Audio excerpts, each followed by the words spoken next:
So guys 12वीं class की ताबड़तोड़ तैयारी इस वीडियो के साथ शुरू होने वाली है। इस कॉमर्स मिशन में मैं आपके साथ, तुम मेरे साथ एक साथ आगे बढ़ेंगे। और एक इंपॉर्टेंट अनाउंसमेंट आपको देता हूं मैं कि अब से ये वाली वीडियो देखने के बाद आपकी सारी वीडियोस जो आपको मिलेंगी वो सब लाइव सेशन में मिलेंगी। यानी अब आप लोग लाइव क्लासेस लोगे हमसे यूट्यूब पर 3 दिन, मंडे, वेडनेसडे, फ्राइडे, यानी MWF। मेरी क्लासेस आपको शाम को 7 बजे मिलेंगी और इन्हीं दिनों पर अकाउंट्स की क्लासेस पलक दीदी लेंगी, वो आपको शाम को 5 बजे मिलेगी, लाइव क्लासेस मिलेंगी। और दूसरे नंबर पे बताऊं, TTS यानी ट्यूसडे, थर्सडे, सैटरडे आपको इंग्लिश और बिजनेस स्टडीज की क्लासेस मिलेंगी। बिजनेस स्टडीज 5 बजे और इंग्लिश मिलेगी आपको 7 बजे। तो मैक्रो इकोनॉमिक्स 12th क्लास की शुरू कर रहे हैं और मैंने बताया था मनी एंड बैंकिंग शुरू करूंगा। इसके पीछे रीजन भी है कि नेशनल इनकम क्यों शुरू नहीं कर रहा। अभी तक CBSE ने अनाउंस नहीं किया है कि वो टर्म 1 और टर्म 2 वाला जो सिस्टम है पेपर लेने का उसको चालू रखेगा या फिर एनुअल सिस्टम कर देगा। एनुअल सिस्टम का मतलब पूरे साल में एक ही बार बोर्ड के एग्जाम लेने से है, तो उसने क्लियर नहीं किया है। तो जब वो क्लियर कर देगा तो नेशनल इनकम फिर शुरू करेंगे, लेकिन वो क्लियर करे या ना करे, टर्म 1 के अंदर मनी एंड बैंकिंग आती है और एनुअल सिस्टम भी होगा तो भी उसके अंदर मनी एंड बैंकिंग आएगा। आपके स्कूल में कुछ भी शुरू कराया हो, आप मनी बैंकिंग मेरे साथ करो, आपको मजा आने वाला है। और ये टॉपिक बहुत ज्यादा इंटरेस्टिंग है, कॉमर्स वालों के लिए एक अच्छी जान फूंक देता है। ये बताता है पैसों के बारे में। एक इंपॉर्टेंट फैक्ट को शेयर करते हुए इस चैप्टर को शुरुआत करूंगा। पता है हमारे देश के अंदर जो करेंसी के नोट्स होते हैं, ये तो बहुत सारे कॉइन्स हैं, नोट्स की बात कर रहा हूं। 1 रुपए का नोट भी आता है, 2 रुपए का नोट भी होता है, 5 का भी होता है। शायद आपने 1 रुपए और 2 रुपए का आजकल चलन में कम है ना देखा हो, ठीक है।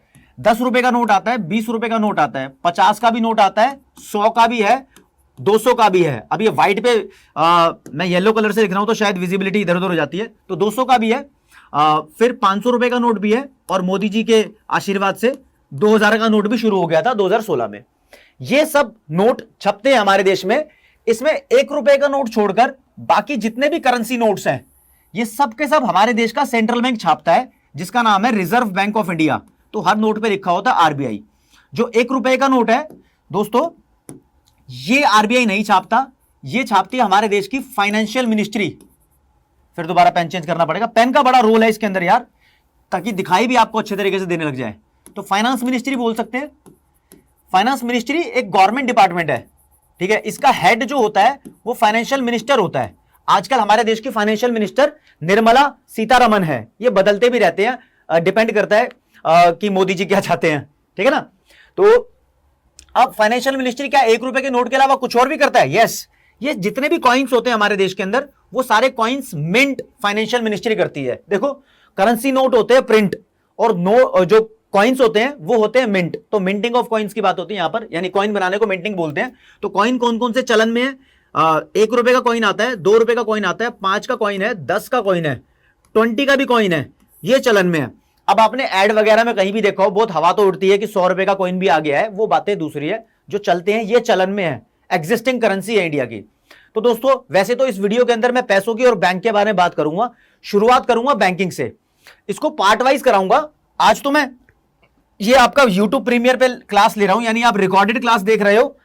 अब से लाइव सेशन में क्लासेस लूंगा, उसका मैंने आपको बता दिया है। लेकिन ये जो आज करा दूंगा इसके आगे कंटिन्यू करूंगा। आज मैं आपको बैंक्स के बारे में बताने वाला हूं। बहुत सारी वैरायटीज ऑफ बैंक्स हैं इंडिया के अंदर, बहुत सारे टाइप्स ऑफ बैंक्स हैं। जैसे कि सुना हो तो सेंट्रल बैंक है इंडिया में, reserve bank of India central bank होता है। इसकी पूरी डिटेल तब दूंगा जब इसको अच्छे से पढ़ाऊंगा, यानी इसका नंबर आएगा, ठीक है। इंडिया में बहुत सारे कॉमर्शियल बैंक्स हैं, इसको ही पढ़ाने वाला हूं मैं अगली स्लाइड के अंदर। इसको इसलिए डिस्कस नहीं कर रहा यहां पर।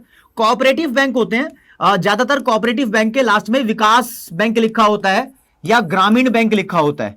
गांव वगैरह के अंदर भी होते हैं, ये शहर के अंदर भी होते हैं, ठीक है ना। इसके बारे में नहीं पढ़ना आपको इस चैप्टर में। Regional rural banks, Indian economy में एक चैप्टर आएगा रूरल डेवलपमेंट, वहां पर ये वाले बैंक्स पढ़ाए जाएंगे आपको। बेसिकली एक्चुअली जिसके लास्ट में विकास और ग्रामीण लिखा होता है वो ये वाले बैंक्स होते हैं। कोऑपरेटिव बैंक तो लाइक पंजाब एंड महाराष्ट्र ऐसे वाले बैंक होते हैं। हाँ, तो ये चीज मुझे चेंज करनी थी, आपको बतानी थी। कुछ स्मॉल फाइनेंस बैंक चल रहे हैं इंडिया में, जैसे कि श्रीराम बैंक है, इक्विटास बैंक भी है साउथ इंडिया का, उसकी काफी सारी ब्रांचेस है। ये स्मॉल फाइनेंस बैंक है, इसके बारे में भी आप नहीं पढ़ोगे। पेमेंट्स बैंक की बात करें तो पेटीएम एक पेमेंट बैंक है, ठीक है। एयरटेल पेमेंट बैंक भी है, ऐसे जो ऑनलाइन वगैरह चल रहे हैं ये एयरटेल पेमेंट बैंक भी चलता है। तो ये सब अलग चीज है। इतनी सारी वैरायटी ऑफ बैंक है। आपको 12th क्लास की मैक्रो इकोनॉमिक्स के अंदर एक सेंट्रल बैंक पढ़ना है और एक कॉमर्शियल बैंक पढ़ना है। तो कमर्शियल बैंक तो वैसे बिजनेस स्टडीज में भी होता है 11वीं क्लास की, लेकिन इतने खास खुल के वहां पर बात की नहीं जाती जितनी यहां पर खुल के की जाएगी। मैं आपको कमर्शियल बैंक को कैच करते हुए चल रहा हूं और यह बात से शुरू कर रहे हैं अपनी स्टोरी कि हम मान लो कोई भी बंदा है बैंक के अंदर गया है अपने पैसे जमा कराने के लिए। तो जब मैं बैंक के अंदर अपने पैसे जमा कराने जाऊंगा तो बैंक वाला मुझसे पूछता है क्या आपने हमारे बैंक के अंदर अकाउंट खुलवाया है? तो यस, बैंक के अंदर अगर आपको पैसे जमा करने हो तो वहां पर अकाउंट खुलवाना पड़ता है। और ये कॉमर्शियल बैंक्स कौन से हैं, एक बार उसकी वैरायटी देख लेते हैं। आपने सुना होगा State Bank of India, SBI बोलते हैं, पंजाब नेशनल बैंक को पीएनबी बोलते हैं, HDFC, ICICI, Axis Bank, Bank of Baroda, Yes Bank, Dena Bank, Sindh Bank, Mahalakshmi Bank, South Indian Bank, बहुत सारे कमर्शियल बैंक्स हैं। ये तो कुछ नाम लिखकर बता दिए ताकि आपके माइंड के अंदर एक पिक्चर घूमने लग जाए कि हम कौन से बैंक्स की बात कर रहे हैं। डेफिनेशन वगैरह भी आएगी। इसके काम पे जाते हैं। चलो जी, बैंक के अंदर चले गए अपना पैसा जमा कराने के लिए। पैसे जमा कराने को डिपॉजिट कराना बोलते हैं। चलो, बैंक हमारे पैसे जमा करता है और बैंक हमें लोन भी देता है। अभी बात कर रहे हैं जमा कराने की। तो बैंक बोलता है एक स्टोरी के थ्रू कि आप मेरे पास अकाउंट खुलवाओ, और अकाउंट है 4 तरीके के। ये टाइप्स ऑफ अकाउंट है जो बैंक के अंदर होते हैं। Number 1 is saving bank account. इसको नॉर्मली आजकल लोग सिर्फ सेविंग अकाउंट बोलते हैं, जो पॉपुलर लैंग्वेज है, लेकिन आपको लिखना पड़ेगा पूरा नाम सेविंग बैंक अकाउंट। तो अकाउंट की ऐसे अकाउंट्स शॉर्ट में ऐसे लिख सकते हो, कोई दिक्कत नहीं है। एक होता है करंट अकाउंट, एक रिकरिंग डिपॉजिट अकाउंट होता है, इसको दोस्तों आरडी अकाउंट बोल देते हैं, चल जाता है ये, ठीक है ना। फिर फिक्स्ड डिपॉजिट अकाउंट होता है, इसको एफडी अकाउंट बोल देते हैं, एफडी। एक एक को डिटेल में बताऊंगा। सेविंग बैंक अकाउंट सबसे पहले बताऊंगा। अगर बैंक के पास पैसे जमा कराने के लिए गए हो तो बैंक बोलता है अगर आप सेविंग बैंक अकाउंट ओपन कराओगे मेरे पास, तो इसका मतलब यह है कि आप मेरे पास डिपॉजिट करा दो पैसा, उसको कभी भी आप निकाल सकते हो। पैसा निकालने को बोलते हैं विड्रॉ करना, कोई दिक्कत नहीं है, क्योंकि आप मेरे पास पैसा जमा कराओगे इसलिए मैं आपको इंटरेस्ट पे करूंगा। तो बैंक इस पैसे पे इंटरेस्ट पे करता है, और ये नॉर्मल हम जैसे इंसानों का, इंडिविजुअल्स का खुल जाता है अकाउंट, ठीक है। सबसे ज्यादा पॉपुलर अकाउंट यही होता है और इंडिविजुअल्स के लिए होता है। अब आप बोलोगे सर दूसरे अकाउंट कौन सा, जानवरों के लिए होते हैं? नहीं, दूसरे अकाउंट का पर्पज अलग है, इसलिए यहां पर इंडिविजुअल वर्ड लिखा है। आ जाओ जी करंट अकाउंट पे। ये बहुत स्पेशल है और थोड़ा अलग है, इसके लिए पेन का साइज थोड़ा पतला करूंगा क्योंकि लिखने के लिए थोड़ा ज्यादा मैटर है, ठीक है जी। तो करंट अकाउंट एक स्पेशल अकाउंट है, ये किसी इंडिविजुअल इंसान का नहीं खुलता। ये जो अपनी शॉप्स या फर्म्स होती हैं उनका पैसा जमा कराने के लिए बैंक उनका करंट अकाउंट ओपन करता है। होता क्या है, देखो हम लोगों की जो इंडिविजुअल्स की सेविंग्स होती है, हम उन पैसे को बैंक में रखना पसंद करते हैं, और बैंक उस पैसे को इस्तेमाल करता है, उस पैसे को लोन पे देता है और वहां से अर्निंग करके इंटरेस्ट कमाता है, और वही छोटा मोटा इंटरेस्ट का हिस्सा हमसे शेयर कर लेता है। करंट अकाउंट वालों को बोलता है कि तुम्हारी शॉप है, फर्म है, फैक्ट्री है, तुम्हारे पास पैसा है, तो वो डेली जो तुम्हारे पास कैश आता है, सपोज करो अपने आसपास कोई रिटेल आउटलेट देख लो, बिग बाजार भी रिटेल आउटलेट है, रिलायंस फ्रेश भी रिटेल आउटलेट है, कोई दूसरी किराने की दुकान होगी जो बहुत बड़ी सी दुकान है, दूध की डेयरी के पास डेली बहुत सारा कैश आता है। तो इन लोगों के पास डेली बहुत सारा कैश आता है, तो ये शाम को ये सारा का सारा कैश अपने घर थोड़ी लेकर जाते हैं। अगर अपने घर लेकर जाएंगे तो इसमें रिस्क है, किसी ना किसी को पता लग गया, बहुत सारे क्रिमिनल्स घूम सकते हैं, वो निकाल लेंगे, छीन लेंगे, या फिर अपनी शॉप पर छोड़ के जाएंगे तो डकैती भी बहुत होती है यार। हाँ, कोई भी कंट्री हो, हर कंट्री में ये रिस्क रहता ही है। तो बैंक बोलते हैं जो आपके पास कैश है वो आप हमारे पास जमा कराओ, ठीक है, हम आपके पैसों को सेव करेंगे, सेफ्टी देंगे आपको। तो इस चीज के लिए जो शॉप या फर्म होती है वो बैंक के अंदर अपना करंट अकाउंट खुलवाती है, और यहां पर बैंक बोलता है क्योंकि हम आपके पैसे को इस्तेमाल नहीं कर रहे तो हम आपको इंटरेस्ट नहीं देंगे, बल्कि आपसे यहां पर हम फीस चार्ज करेंगे क्योंकि आपके पैसे की सेफ्टी है। और करंट अकाउंट एक्चुअली उन लोगों का है जो दुकानें खोल के बैठे हैं और उन लोगों को कभी भी पैसे की जरूरत पड़ सकती है, तो बैंक के अंदर वो बहुत सारा पैसा जमा कराएंगे तो बैंक उस पैसे को इस्तेमाल नहीं कर पाएगा, क्योंकि वो शॉप वाले तो डेली माल खरीदते भी रहते हैं ना, फैक्ट्री वाले रॉ मटेरियल परचेज करते हैं, तो बैंक से वो कभी भी निकाल सकते हैं अपने पैसे को, तो बैंक इस्तेमाल नहीं कर पाएगा। तो भाई ये करंट अकाउंट पे फीस चार्ज करते हैं। तो इंपॉर्टेंट क्वेश्चन यहां बनता है कि सेविंग अकाउंट पे इंटरेस्ट प्रोवाइड करता है बैंक, करंट अकाउंट पे इंटरेस्ट प्रोवाइड नहीं करता बैंक, ठीक है। करंट अकाउंट फर्म के नाम का खुलता है, इंडिविजुअल के नाम का नहीं खुलता, ये अकाउंटेंसी में भी बताया जाता है। और इंपॉर्टेंट बात सुनो, करंट अकाउंट जिसके मान लो मेरी एक फर्म है और मैं किसी बैंक के अंदर अपना करंट अकाउंट खुलवाया हूं और उस बैंक वाले के साथ मेरे अच्छे संबंध है, बैंक का मैनेजर मान लो या कोई दूसरा स्टाफ जो एक डेजिग्नेटेड पोजीशन पर हो, अगर मेरे अच्छे रिलेशन उससे बन गए तो बैंक मुझे एक फैसिलिटी देगा। फैसिलिटी का नाम ओवरड्राफ्ट फैसिलिटी है। ओवरड्राफ्ट, ये वर्ड बहुत पॉपुलर है अकाउंटेंसी में भी और इकोनॉमिक्स में भी। ओवरड्राफ्ट फैसिलिटी का मतलब है कि जितने पैसे मेरे अकाउंट के अंदर है, मैं उससे ज्यादा पैसे विड्रॉ कर सकता हूं। विड्रॉ कर सकता हूं यानी मानो कि मेरे बैंक के अंदर 10 लाख रुपए हैं और मुझे 11 लाख रुपए की जरूरत है, किसी को पेमेंट करनी है 11 लाख रुपए की, या मुझे अभी 11 लाख निकालने हैं, तो बैंक मुझे एक लिमिट देगा। सबकी लिमिट अलग होती है, जिसके बैंक से जिस तरीके की रिलेशन है उस बिहाफ पे बैंक डिसाइड करता है कि उसको कितनी ओवर ड्राफ्ट की फैसिलिटी देनी है। ओवर विड्रॉ करा रहा है बेसिकली इस फैसिलिटी के अंदर, तो बैंक मुझे अलाउ करता है कि आप 11 लाख तक की पेमेंट कर सकते हो, यानी चेक लिखकर या किसी और तरीके से किसी और को दे सकते हो इस अकाउंट में से। तो गाइस, जो ये मैं एक्स्ट्रा पैसे अपने बैंक के इस्तेमाल कर रहा हूं 1 लाख रुपए, इस 1 लाख रुपए को ओवरड्राफ्ट बोलते हैं। और जो बैंक के मैं ये एक्स्ट्रा पैसे निकालूंगा, इस्तेमाल करूंगा, इस पे मुझे बैंक को इंटरेस्ट भी पे करना पड़ेगा, और ये बहुत शॉर्ट टर्म के लिए होते हैं। बेसिकली बैंक को मुझे 1 हफ्ते के अंदर वापस करने होते हैं। ठीक है, आजकल तो डिपेंड करता है बैंक टू बैंक, लेकिन आपको ये डेज वगैरह याद करने की जरूरत नहीं है। ठीक है जी, ये 2 सबसे ज्यादा पॉपुलर अकाउंट है, इंडिविजुअल्स के लिए सेविंग अकाउंट और बैंक और फर्म्स और शॉप्स वगैरह के लिए, जिनके एंटरप्राइजेस हैं उनके लिए करंट अकाउंट। थर्ड नंबर पे आ जाओ, एक होता है RD account, recurring deposit account. Recurring का मतलब आप मानो कि लगातार, अभी ये मान के चल सकते हो यार ये बड़ा स्पेशल अकाउंट है, इस अकाउंट को समझना बहुत जरूरी है। ऐसे कुछ पेरेंट्स हैं जो चाहते हैं कि उनका बच्चा अभी छोटा ही है, पैदा हुआ है या फिर फर्स्ट सेकंड क्लास में है, वो चाहते हैं कि बड़ा जब हो जाएगा ये तो उसको अच्छा करियर दिलाने के लिए बड़ी यूनिवर्सिटी में एडमिशन कराएंगे जहां पर फीस बहुत ज्यादा लगती है। तो उनके पास अगर अच्छा बजट नहीं है तो वो सोचते हैं हर महीने मैं कुछ पैसे जोड़ना शुरू करूंगा, तो जब ये बच्चा मेरा 17, 18 या 20 साल का हो जाएगा तब उसकी पढ़ाई के लिए ज्यादा पैसे चाहिए होंगे तो मेरे पास इकट्ठे हो जाएंगे। ठीक है, तो ऐसे अकाउंट में रिकरिंग डिपॉजिट अकाउंट काम आता है।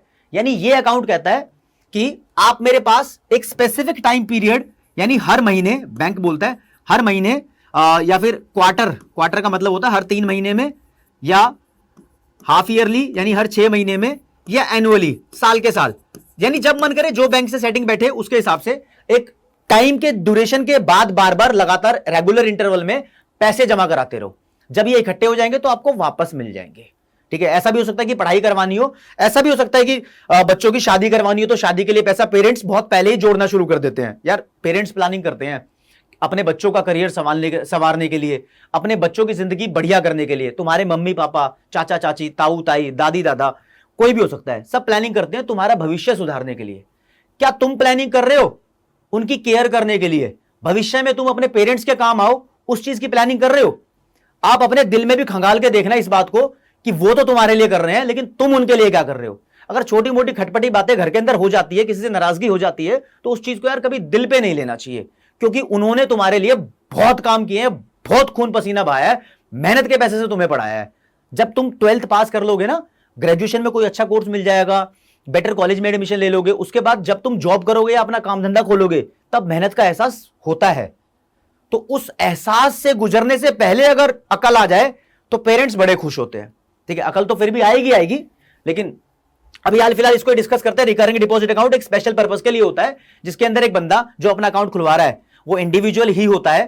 ठीक है, तो वो एक धीरे धीरे पैसा जोड़ना शुरू करता है और एंड में कोई भी टाइम हो, 2 साल, 10 साल, 20 साल, जब उसका पैसा इकट्ठा हो जाएगा तब बैंक उसको वापस कर देगा। तो बैंक के पास अब अपॉर्चुनिटी है, ये पता है कि बंदा लगातार पैसा जमा कराता जा रहा है, इसको निकाल नहीं रहा, तो बैंक उस पैसे को अच्छे से इस्तेमाल कर सकता है। तो गाइस, जो रिकरिंग डिपॉजिट पे बैंक पैसे के ऊपर इंटरेस्ट प्रोवाइड करेगा, ये इंटरेस्ट सेविंग बैंक अकाउंट वाले इंटरेस्ट से ज्यादा होगा, क्योंकि बैंक इस पैसे को अच्छे से इस्तेमाल कर रहा है, उसको पता है बंदा निकालने नहीं आएगा। और सेविंग बैंक अकाउंट वाले में थोड़ा रिस्क है बैंक के पास कि बंदे जमा तो कर रहे हैं लेकिन वो निकाल भी कभी भी सकते हैं, तो इसलिए सेविंग बैंक अकाउंट के अंदर जो पैसा जमा होता है उस पर कंपेरेटिवली कम इंटरेस्ट प्रोवाइड किया जाता है, रिकरिंग वाले पे ज्यादा इंटरेस्ट प्रोवाइड किया जाता है। अब आते हैं एक क्वेश्चन पे जो तुम्हारे मन में चल रहा होगा, अगर सर नहीं भाई, दोस्त, एजुकेटर ऑफ इकोनॉमिक्स ऐसे बोल सकते हो, ठीक है ना, सर नहीं, सर वाली फीलिंग नहीं यार, भैया बोल दो, भाई बोल दो, दोस्त बोल दो, कोई दिक्कत नहीं, फ्रेंड्स हैं। और आपको बताऊं एक इंपॉर्टेंट बात, हम ज्यादा फैमिली की तरह तब जुड़े हैं, अब आप लोग फेसबुक और इंस्टाग्राम के थ्रू मुझसे जुड़ने लग गए हो, तो वहां मजा आ रहा है। प्लीज एक रिक्वेस्ट है, वहां पर पढ़ाई लिखाई से रिलेटेड क्वेश्चन मत पूछना यार, वो अपन वहां फैमिली की तरह जुड़ रहे हैं। अगर आपको मेरी वीडियो पसंद आ रही है तो अच्छा लग रहा है तो कमेंट सेक्शन में मुझसे क्वेश्चन पूछ लो, मैं जवाब जरूर देता हूं, ठीक है। वीडियो को लाइक कर दो, अपने फ्रेंड्स को शेयर कर दो, क्योंकि देखो आपके लिए हम लाइव क्लासेस अरेंज कर रहे हैं। तुम्हें कोई बाहर ट्यूशन पढ़ने की जरूरत नहीं है, किसी और चैनल पे जाने की जरूरत नहीं है, आपके लिए लाइव क्लास अरेंज कर दी। आपको सब्जेक्ट्स के टीचर्स बहुत पसंद आएंगे। पलक दीदी आपको पता है अकाउंटेंसी वाली है, निकिता मैम इंग्लिश वाली है, हीर मैम बिजनेस स्टडीज पढ़ाएंगी, और मैं आपका भाई दोस्त educator of economics love Kaushik आपको इकोनॉमिक्स ही पढ़ाऊंगा। कुछ बच्चों के कमेंट्स आ रहे हैं सर मैथ्स जरूर हमें प्रोवाइड कराओ, कुछ कह रहे हैं अप्लाइड मैथ्स, कुछ कह रहे हैं नॉर्मल मैथ्स। मैथ्स के ऊपर डिस्कशन चल रही है, जल्दी आपको 5-7 दिन के अंदर या हफ्ते 10 दिन के अंदर मैं एक अच्छी अपडेट दूंगा, ठीक है। एक बात और इस वीडियो के अंदर बता दूं कि एक टीजर हमने लॉन्च कर दिया था। जो लोग आपके फ्रेंड सर्कल में या नोन्स में हो और 12th टर्म 2 की प्रिपरेशन कर रहे हो, यानी जो अभी 12th में है और अगले महीने उनके पेपर हैं, तो हम उनको क्रैश कोर्स करा रहे हैं। 20 दिन के अंदर पूरा कोर्स करा देंगे। अगर उन्होंने कहीं और से नहीं किया होगा तो हम बहुत अच्छे तरीके से करा देंगे। तो अपने जानकारों को आप बता सकते हो कि देखो हम जिस चैनल पे पढ़ रहे हैं उसी चैनल पे आओ, और उस चैनल पे आपकी प्रिपरेशन और धांसू तरीके से होगी। उसकी वीडियोस उनको दिन में मिल जाएगी 1 बजे और 3 बजे। डेज वही रहेंगे जो नॉर्मल चल रहे हैं। MWF में मेरी वीडियोस मिलेंगी और TTS में इंग्लिश और बिजनेस स्टडीज की वीडियो मिलेंगी, ठीक है ना। तो ये बताना था। अच्छा, डाउट पे था वो क्वेश्चन पे। तो तुम ये सोच सकते हो सर हम इसमें जमा कराते जा रहे हैं पैसे, और मैंने बैंक को कमिटमेंट किया कि 20 साल बाद पैसे निकालूंगा, और मुझे जरूरत पड़ गई 2 साल में ही या 1 साल में ही, बहुत पहले, यानी 20 साल से पहले जरूरत पड़ गई, तो हां तुम उससे पहले भी पैसे निकाल सकते हो। बट बैंक बोलेगा कि जितना इंटरेस्ट का वादा मैंने तुमसे किया था अब उतना इंटरेस्ट पे नहीं करूंगा। तो बैंक भी थोड़ा सा इंटरेस्ट कम पे करेगा, इंटरेस्ट देगा जरूर, ध्यान रखना, फाइन नहीं लगाएगा, इंटरेस्ट कम देगा।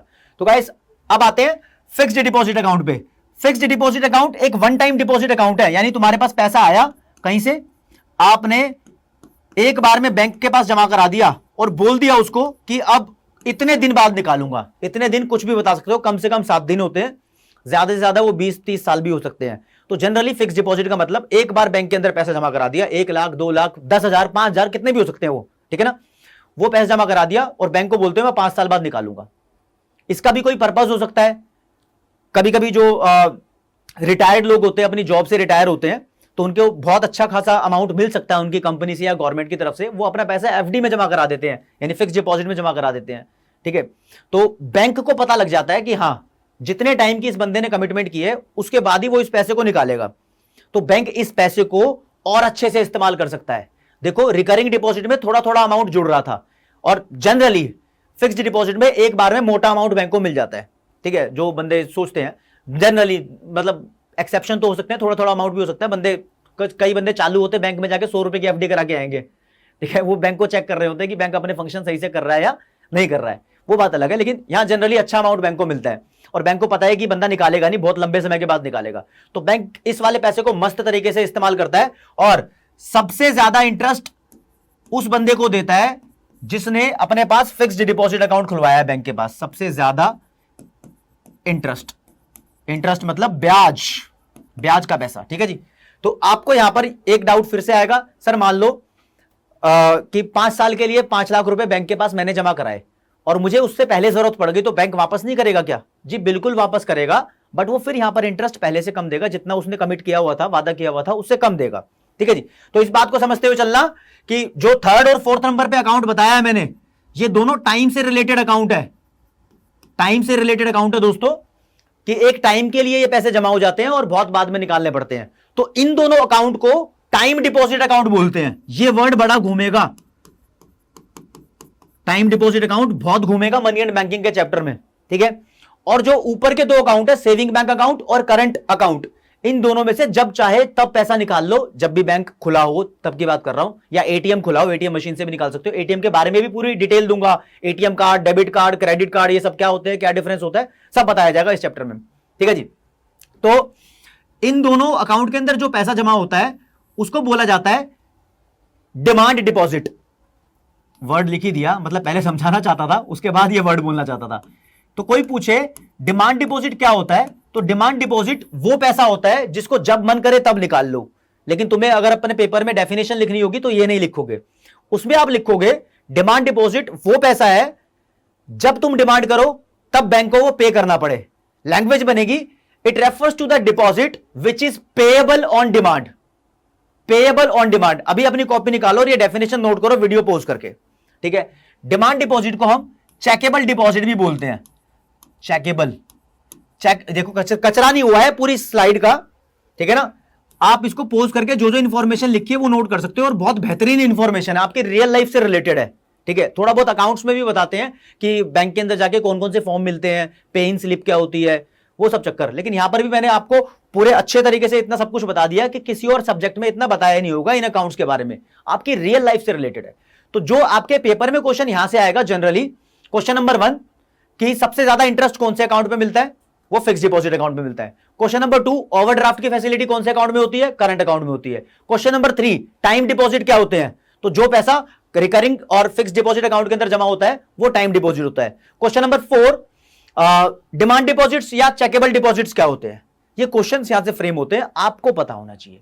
वैसे तो टर्म 1 और टर्म 2 के लिहाज से अभी जो पेपर हुए थे उसमें टर्म 1 में सारे के सारे ऑब्जेक्टिव क्वेश्चन थे, एमसीक्यू वाले, ठीक है, और टर्म 2 के अंदर सब्जेक्टिव होने वाले, अभी पेपर हुआ नहीं है टर्म 2 का, जिसके अंदर एक्सप्लेनेशन वाले आंसर आपको लिखने होंगे।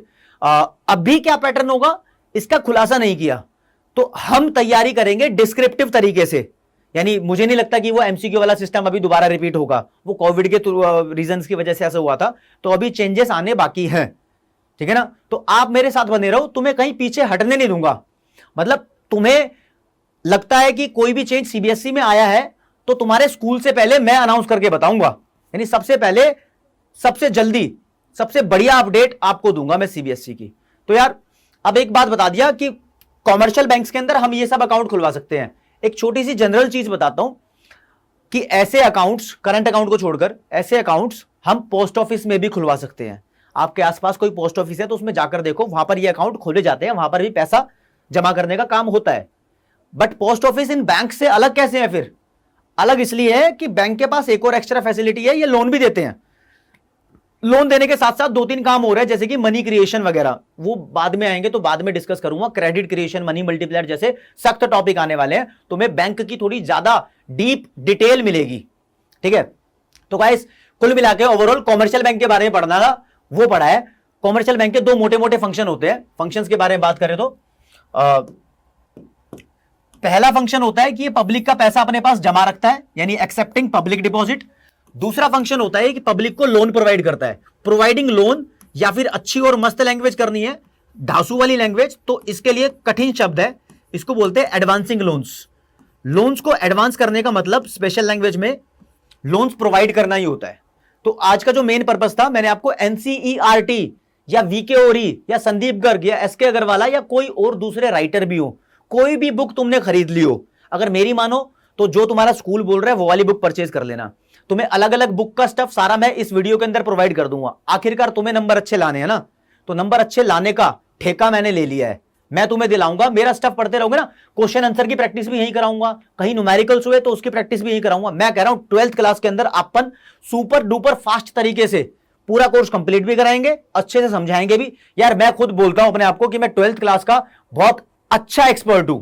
मैंने पुराने बच्चों को दिया है, काफी बच्चों के 100 मार्क्स भी आए हैं, रिजल्ट बहुत अच्छा दिया है। 12 साल से इकोनॉमिक्स पढ़ा रहा हूं, 2010 से पढ़ाना शुरू किया था, ठीक है, आज तक पढ़ा रहा हूं। पूरा आइडिया है मुझे कि किस तरीके से पेपर सेट होता है। अपने लिंक्स भी हैं कि जहां से स्टडी मटेरियल अच्छा मिल जाता है, अच्छी वैरायटी के क्वेश्चंस भी मिल जाते हैं, तो आपको एक अच्छी नॉलेज भी होगी और पेपर में नंबर भी अच्छे आएंगे। बस लव कौशिक का साथ मत छोड़ना, वीडियो को लाइक करते रहना, कमेंट सेक्शन में जरूर बताना कि आपका डाउट क्या है, आप कौन सी बुक को फॉलो कर रहे हो। आपने पहले भी बताया था, अभी जो बच्चे रह गए हो तो यार वो भी बता दो कौन सी बुक को फॉलो कर रहे हो, इससे मुझे आइडिया मिलेगा। मैं सारी बुक्स का कंटेंट मिक्सअप करके तो मैं अच्छे तरीके से यहीं प्रोवाइड कर दूंगा। आज मंडे है तो आज 7 बजे इस वीडियो का प्रीमियर था, तो ये अपलोड हो गई। अब आप लोग जब मर्जी इसको देखो अपने टाइम के अकॉर्डिंग। फिर बता रहा हूं, कहीं ट्यूशन लगाने की जरूरत नहीं है।